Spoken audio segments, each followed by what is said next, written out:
요한계시록 7장 보겠습니다. 14만 4천 명은 누구인가라고 하는 제목으로 7장 전체를 살펴보도록 하겠습니다. 대환란을 설명하는데 첫 번째 봉인들, 열려진 봉인들을 통해서 설명하고 있죠. 6장 마지막까지는 6번째 봉인이 열렸습니다.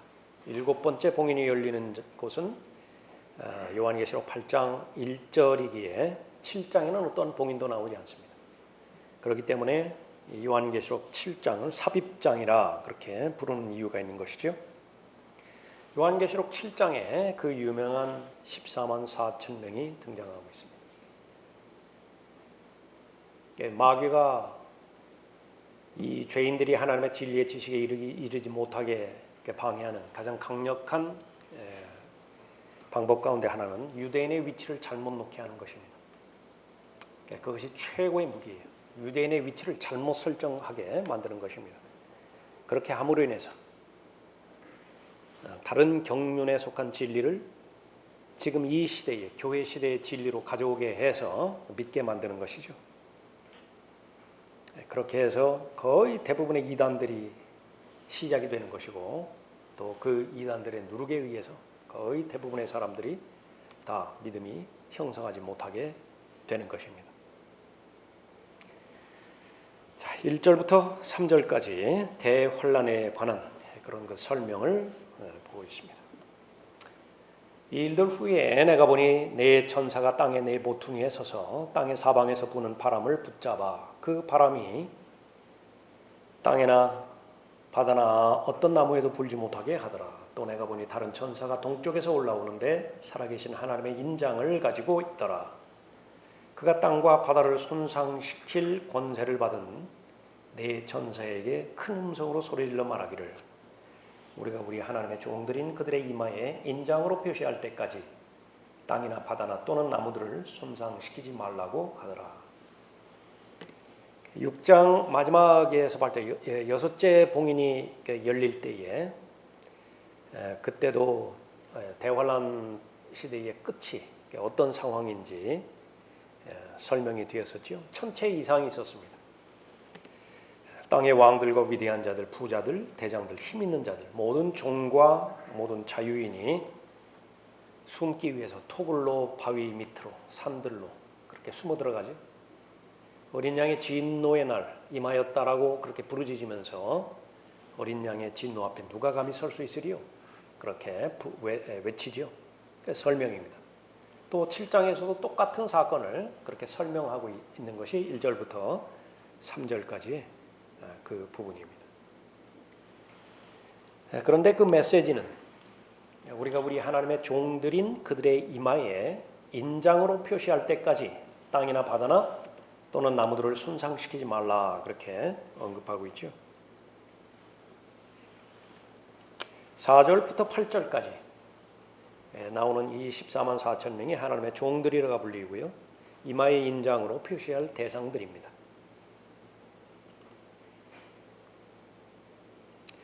이 사람들은 대환란 때에 하나님께서 남겨주신 남은 자들이에요. 각 시대마다 각 경륜마다 하나님께서 소수의 남은 자들을 남겨두셔서 그 소수의 남은 자들을 통해서 하나님의 일들을 잘 수행하고 계시죠. 어디나 마찬가지입니다. 그런데 특별히 이 소수의 남은 자들, 이 남은 자들이 유대인이라고 하는 사실을 우리가 잘 알고 있는 것입니다.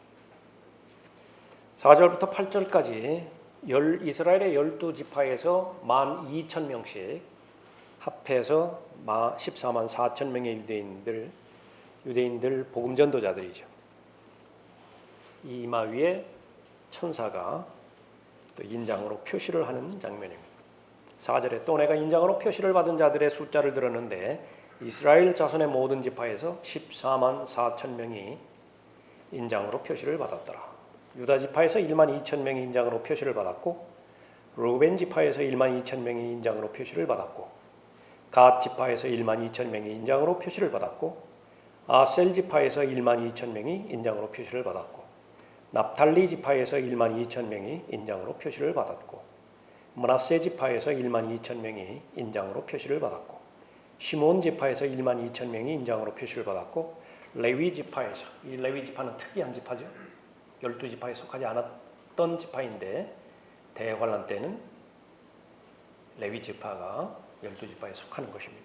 레위 지파에서 1만 2천 명이 인장으로 표시를 받았고, 베냐민 지파에서 1만 2천 명이 인장으로 표시를 받았더라.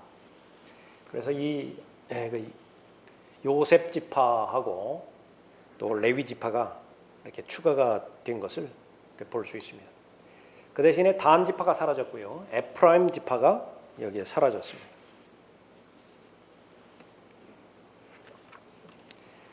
그래서 이 전체의 이 14만 4천 명들, 여호와의 증인들은 여호와의 증인들이라고 그렇게 주장을 하고요, 또 안식교인들은 초창기에 자신들이라고 그렇게 주장을 합니다. 지금 전반적인 24만 4천 명에 대해서 무엇이라고 받아들여지는 것이냐? 그러면 그것은 바로 보편교회라 그렇게 받아들입니다. 언약 신약에 관련된 사람들, 후천년 무천년주의 신봉하는 사람들은 바로 이스라엘의 12지파에서 나온 14만 4천 명이 보편교회를 상징한다. 왜 그러냐면 교회는 참 이스라엘이기 때문이다. 처음에 우리가 살펴봤던 것처럼 유대인을 전혀 구분하지 못하는 것이죠. 그래서 구약시대 때는 유대인들을 하나님께서 경륜으로 다루었지만은 십자가 이후에는 유대인을 교회가 받아들임으로 인해서 교회가 바로 참 이스라엘이라 그렇게 보는 것입니다. 14만 4천이라고 하는 숫자를 나눌 때 12 곱하기 12 곱하기 1000이거든요. 그 앞에 12를 구약의 12지파로 보고 뒤에 12를 신약의 12사도들로 보는 거예요.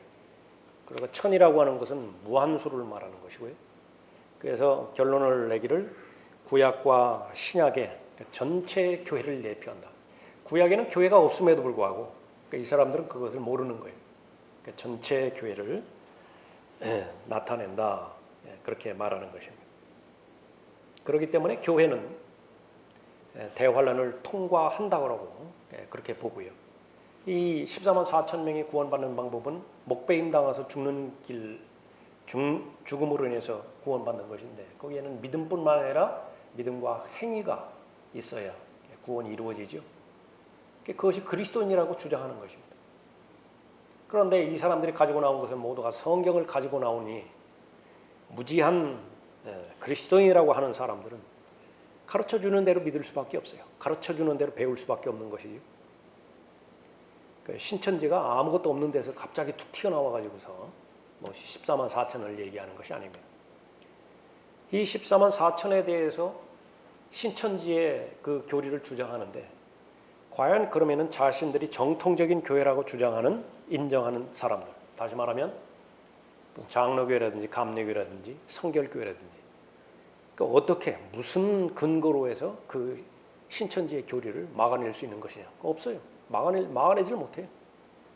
1차적으로는 성경 자체가 틀렸고요. 변개된 성경이고, 두 번째로는 유대인의 위치를 놓을 수 없기 때문에, 그런 능력이 없기 때문에 올바른 교리를 제시하지 못하는 것입니다. 우선 짐승의 표, 이 짐승의 표와 병행해서 나온다는 사실을 아는 것입니다. 그러니까 하나님의 사람은 하나님께서 인장으로 표시를 하는 표를 받고요. 본문에서 그랬죠. 또 마귀는 적그리스도는 적그리스도의 사람들에게 주는 표가 있다고요. 그래서 하나님께서 인장으로 표시하는 그 표를 받은 사람은 하나님께서 보호하시는 것이고요. 적그리스도가 주는 표를 받은 사람은 적그리스도가 보호를 해요. 그것이 하나님의 사람과 적그리스도의 사람의 차이가 되는 것입니다. 요한계시록 13장 5절 보겠습니다. 13장 15절.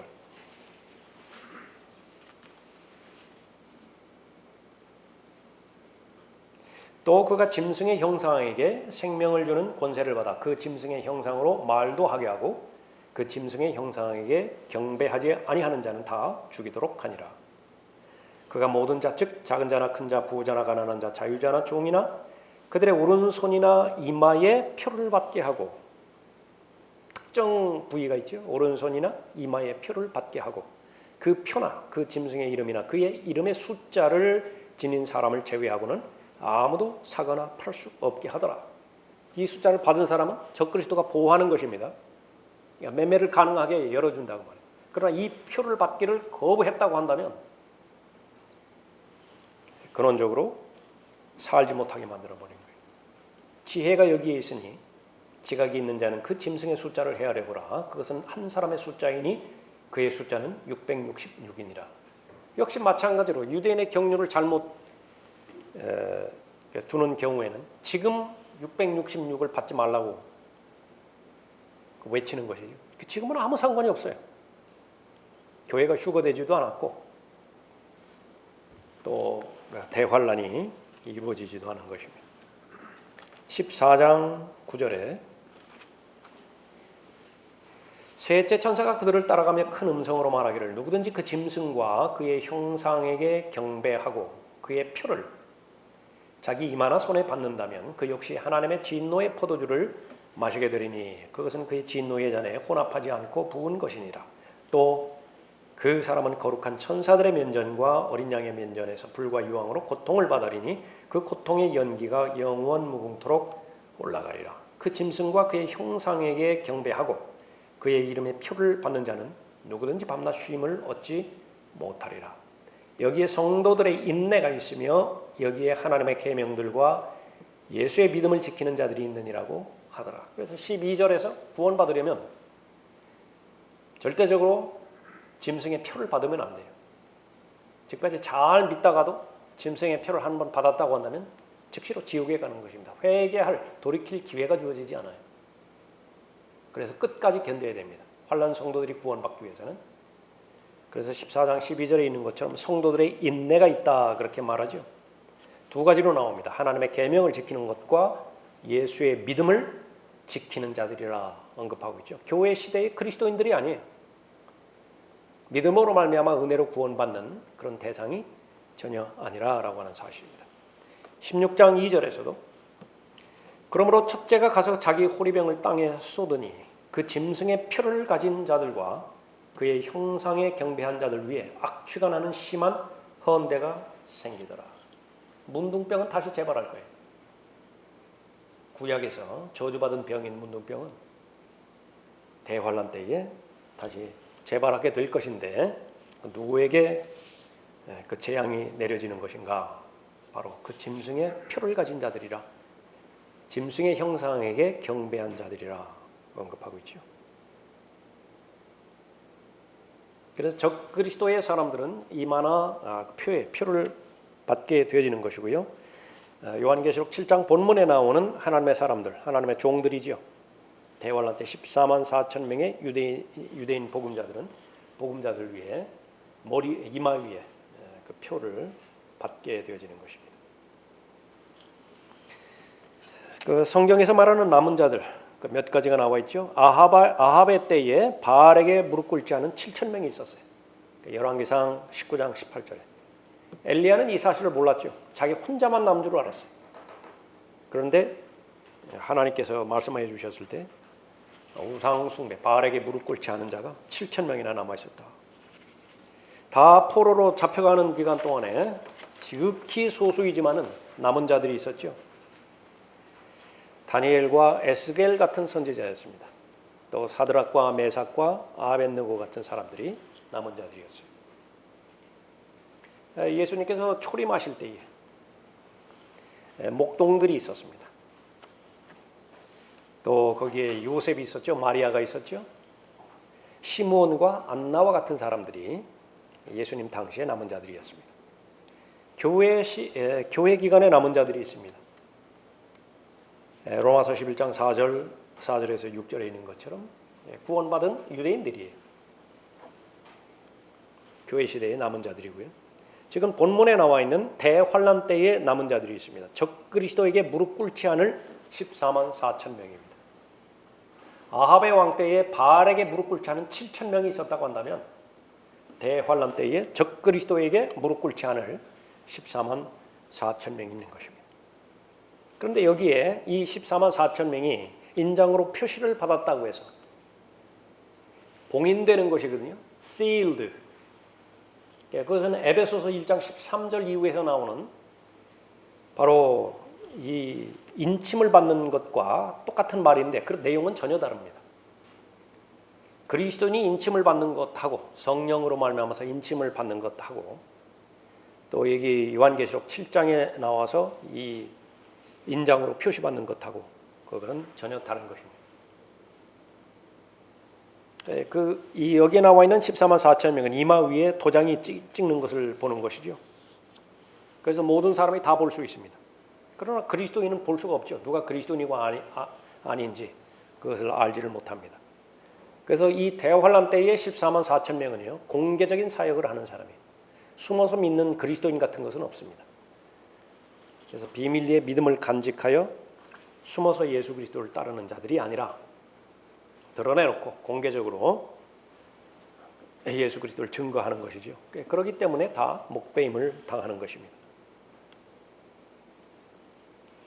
14만 4천 명, 아까 조금 전에 살펴봤었죠. 이 사람들은 무슨 여호와의 증인도 하고 최근에 주장하는 신천지도 아니고 또 참 이스라엘도 아닙니다. 이것은 문자 그대로 이스라엘의 12지파예요. 아브라함의 씨로 이루어진 지상에 있는 문자적인 이스라엘인들을 말하는 것이 결코 영적인 이스라엘이 아니라라고 하는 것입니다. 지금은 이스라엘의 12지파를 다 찾아낼 수 있는 것이냐? 이것이 또 하나 제기되는 문제이기도 해요. 족보도 없고 다 잃어버렸어요. 12지파가 누구인지. 그러나 그것은 사람의 관점에서 잃어버린 것이고요. 하나님의 관점에서는 정확하게 찾아내십니다. 그래서 하나님의 때가 되고 또 하나님의 시간이 되어지면 그 사실을 정확하게 알고 있는 천사들이 이스라엘의 각 지파에서 정확하게 12,000명씩 인장으로 표시를 할 것입니다. 이 천사들이 동쪽에서부터 온다라고 그렇게 말하고 있죠.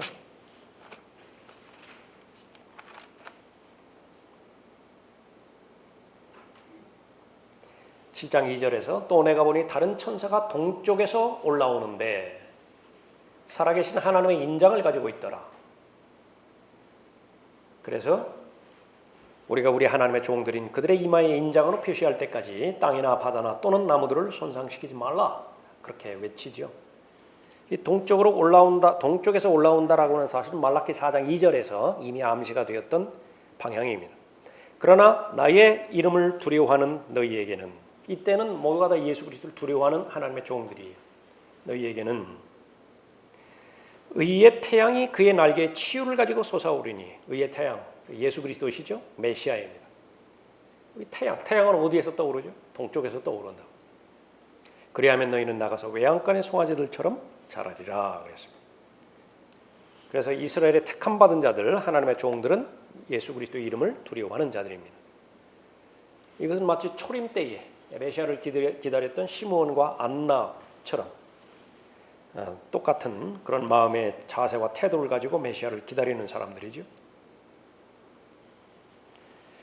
그래서 원래 12지파와 요한계시록 7장에 나오는 이 12지파의 이름의 차이가 있는데, 단지파와 에프라임 지파는 사라지고요, 요셉 지파와 레위 지파가 등장을 합니다.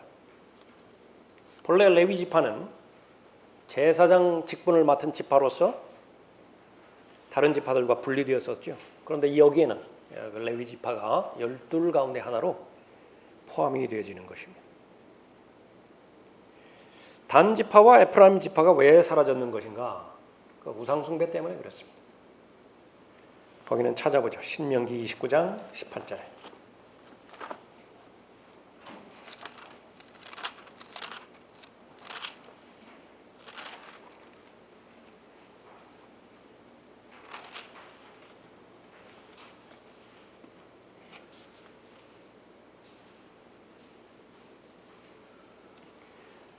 (29장 18절이죠) 이는 너희 가운데 남자나 여자나 족속이나, 그 다음에 나오는 말이 무엇이죠? 그 지파라고 해요. 지파. 지파나 그의 마음이 오늘 주 우리 하나님으로부터 돌이켜서 이런 민족들의 신들을 섬기러 가는 자가 있을까 함이며 너희 가운데 독초와 쑥을 내는 뿌리가 있어. 쓴 뿌리 공부할 때 우리가 이 구절 살펴봤던 부분이죠. 뿌리가 있어 그가 이 저주의 말들을 들을 때에 그가 자신의 마음속에 스스로를 축복하여 말하기를 내가 비록 내 마음의 상상대로 행하고 목마름에 술 취함을 더할지라도 내게 평안이 있으리라 할까 함이라. 주께서는 그러한 자를 아껴두지 아니할 것이요 주의 진노와 그분의 질투가 그 사람에 대하여 연기처럼 올라가 이 책에 기록된 모든 저주가 그에게 내릴 것이며 또 주께서는 그의 이름을 하늘 아래로부터 지워버리시리라. 한 지파의 이름 전체를 다 지워버리실 수도 있어요. 그 말씀입니다. 여기에서 스스로 축복한다 그랬죠. 비록 내가 내 마음의 상상대로 행하고 목마름에 술 취함을 더할지라도 내게 평안이 있으리라. 예를 들어서 재판관께서 이 단지파 같은 경우에는요, 그 스스로 자신이 임명한 제사장을 두고 그 제사장에게 월급도 주고요. 그 다음에 자신을 축복하라고 한다. 이것은 마치 멀쩡한 나무를 톱으로 베어가지고 오세요. 그거 잘 다듬어가지고서 거기다가 이렇게 집에다가 세워놓고 입안하면 됐겠다 싶으면은 자기가 스스로 만든 그 나무 앞에서 나무 형상 앞에서 그냥 절을 해버리는 거예요. 그 자기를 복주라고 복달라고. 얼마든지 돌도 깎아낼 수 있죠. 돌도 잘 다듬고 다 이렇게 깎아가지고서 자기가 원하는 데 두는 거예요. 자기가 규칙도 정해요. 새벽에 한번 절하고 저녁에 잠잘 때 한번 절하고 그렇게 절한다. 그리고 복을 주라고. 그러면 내게 평안이 있을 것이라고. 그것과 전혀 다르지 않는 것이죠. 그래서 이 신명기 29장 18절 이후에서 기록된 것처럼 단 지파와 에프라임 지파가 본문에 나오지 않는 것인데 그것은 바로 여로보암의 죄를 저질렀기 때문에 그렇습니다. 호세아 4장 17절에서 에프라임이 우상들과 연합하였으니 그를 내버려 두라.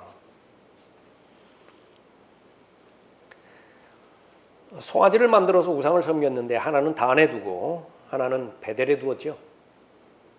단에 가서 절을 하고 베델에 가서 절을 한 것입니다. 열왕기상 12장 25절 이후에 나와 있습니다. 그래서 단 지파는 단에서 금송아지를 숭배했고 에프라임 지파는 베델에서 금송아지를 숭배한 것입니다. 그러나 이제 천년왕국으로 가면 어떻게 되는 것이냐? 다시 회복이 돼요. 에스겔 48장 전체에서 보면 이 단 지파와 에프라임 지파는 천년왕국에서 거룩한 땅의 분배에서 다시 발견이 되어지는 것입니다. 아브라함과 이삭과 야곱에 대한 하나님의 언약이 그대로 체결되는 것을 볼 수가 있는 것이죠. 그러나 대환란 때는 이 두 지파는 어떻게 되는 것입니까? 하나님의 보호를 받지 못해요. 하나님께서 인장으로 표시한 자들을 하나님께서 보호하시는 것입니다. 그래서 자신의 소임을 다 마칠 때까지 하나님의 보호를 받아요. 그리고서 순교하고 휴거되는 것입니다. 그러나 에프라임 지파는 단 지파는 어떻게 돼요?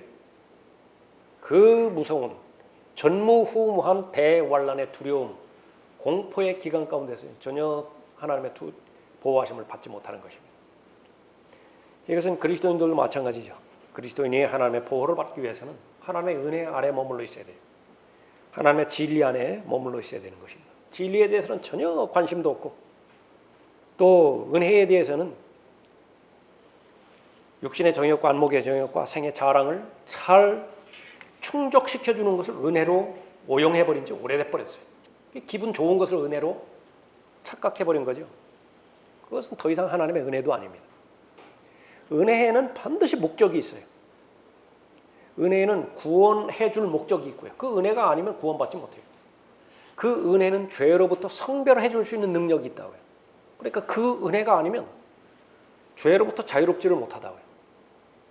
그 은혜가 아니면 예수 그리스도께서 다시 오실 것을 기다릴 수 있는 능력이 없어요. 그런데 그런 은혜는 사모하지 않아요. 죄를 짓지 않을 은혜, 이거 사모해야 되는데 그 은혜가 필요하면 얼마든지 하나님의 은혜의 보좌 앞으로 나아가서 자비를 구하고 때에 따라서 돕는 은혜를 간구해야 되는데 그 은혜가 별 필요가 없어요. 오히려 거추장스럽기도 하죠. 이 세상을 살아가는 데 있어서. 그런 면에서 볼 때에 이 교회 시대의 마지막 날들, 그것은 이 남은 자들, 그리스도인들, 남은 자들은 교리적으로 유대인들에게 적용되어지는 말인데 그리스도인들에게 영적으로 적용한다고 한다면 이 마지막 날들에 남은 자들이 있는 것입니다. 그러나 그 수가 극히 적다라고 말하는 거예요. 왜 그렇죠? 예수님께서 오셔서 아무리 믿음을 좀 찾아보려고 했다. 그러나 믿음이 발견이 안 돼요. 성경대로 믿는 그리스도인이라고 하더라도 이 모임 안에 들어왔다 하더라도 결코 안심할 문제는 아닙니다.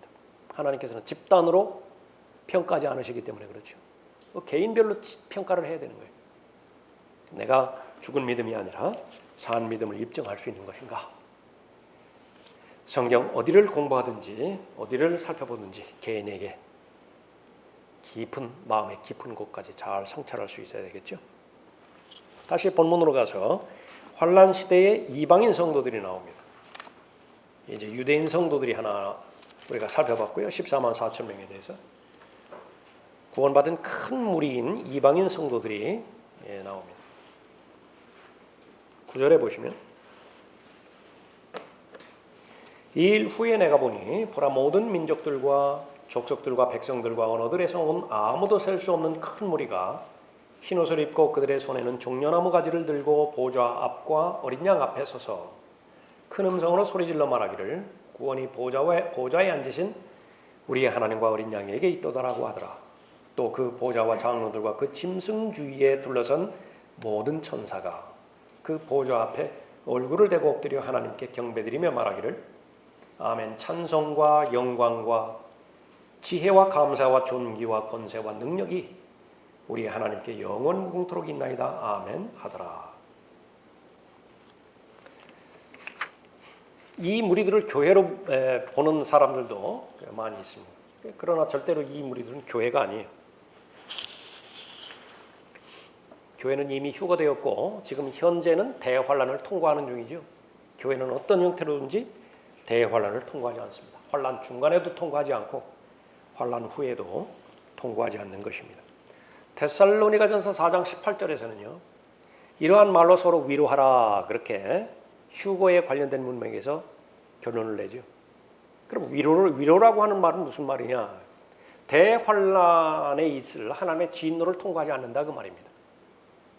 어린 양의 진노를 겪지를 않아요. 그것이 위로예요. 성경에서 말하는 위로입니다. 그래서 대환란 때는 자신의 의를 가지고 행위를 하나님 앞에 보여야 되죠. 구원받으려면 순거해야 되죠.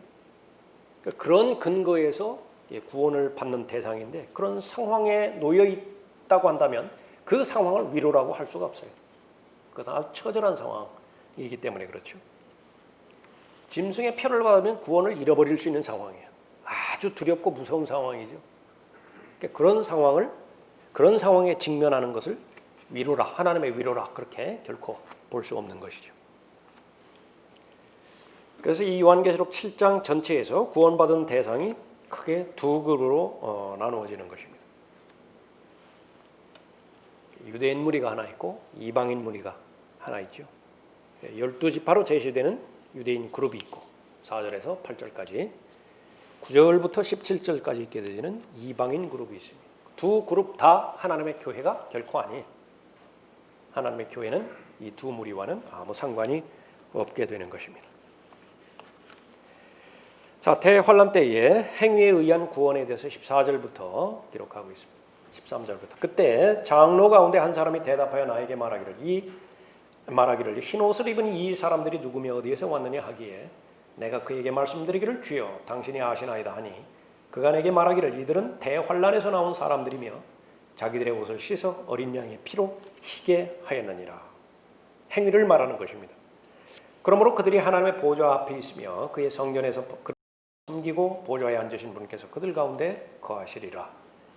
그들이 다시는 굶주리지 아니하고 다시는 목마르지도 아니할 것이며 태양이나 어떤 열기도 그들 위에 내리쬐지 못할 것이라. 그 전에는 그랬죠. 굶주렸다고요. 그 전에는 태양이 내리쬐었다고요. 그러나 끝까지 견뎠습니다. 죽기까지 순종을 했어요. 그래서 그 순교를 통해서 마침내 구원을 이루어 낸 것입니다. 이는 그 보좌 가운데 계시는 어린 양이 그들을 먹이시고 생수의 샘들로 인도하시며 하나님께서 그들의 눈에서 모든 눈물을 씻어주실 것이기 때문이라고 하더라 말했습니다. 그래서 대환란 때에 구원받는 방법은 교회 시대에 구원받는 방법과 전혀 관련이 없다는 건 그 사실입니다. 이 유대인들의 믿는 자들 4절부터 8절까지 본 14만 4천 명들을 처녀들 복수라고 그렇게 말을 합니다. 요한계시록 14장 4절에서 이들은 여자들과 더불어 더럽혀지지 아니한 자들이니 이는 그들이 동정들임이라 언급하고 있죠. 그런 반면에 요한계시록 11절에서 그리스도의 몸인 교회는 단수로 표현합니다. 한 순결한 처녀 단수로 표현을 하죠. 이방인 믿는 자들은 자신들의 옷을 순교함으로 예수 그리스도의 피로 씻는 것입니다. 예수 그리스도의 피로 씻는 것은 순교하는 수밖에 없어요. 그래야 자신들의 옷을 씻게 되는 것입니다. 그러나 교회 시대의 자녀들, 그리스도인들은 어떤 사람도 자신의 옷이나 어떤 것도 씻지 않아요. 왜냐하면 그 자신이 예수 그리스도에 의해서 씻겨졌기 때문에 그렇죠. 그것은 언제 이루어졌는 것이냐? 예수 그리스도를 자신의 구주로 신뢰할 때, 영접할 때 이루어진 것입니다. 요한계시록 1장 5절 말씀이죠. 우리를 사랑하시어 자신의 피로 우리의 죄들에서 우리를 씻기시고 말씀하고 있습니다. 자, 마지막 때에 구원받은 한 무리의 이방인들, 한 무리의 많은 사람들, 이 사람들은 전파되는 천국 복음을 듣고 구원받은 이방인들 무리입니다. 14만 4천 명. 과연 누구인가? 하나님께서 여러분에게 분별력을 허락해 주시고 변개되지 않은 성경과 또 올바로 나누어 성경을 공부할 수 있는 성령 하나님의 방법을 계시해 주셔서 이 14만 4천 명에 대해서 전혀 혼동하지 않습니다. 이것이 얼마나 큰 복인지 그것은 제차 3차 여러분의 마음 가운데서 감사를 표명해야 될 거예요. 그러니까 지식적으로 24만 4천 명 대환란 때 구원받은 문자 그대로의 유대인 12지파에서 나온 남은 자들. 그 사실만 내가 가지고 있다고 한다면 그것이 무슨 의미가 있겠어요? 하나님의 은혜 다시 한번 여러분이 구원받은 하나님의 자녀라고 하는 사실, 하나님의 은혜 잘 적용시키고 하나님의 말씀을 올바로 나누었다고 한다면 우리에게는 사명감이 있죠. 가르쳐 줘야 됩니다. 아직까지도 이 진리에 대해서 혼동스러워하는 사람들에게 잘 가르쳐 줘야 될 필요가 있죠. 자, 오늘은 요한계시록 7장을 살펴봤습니다.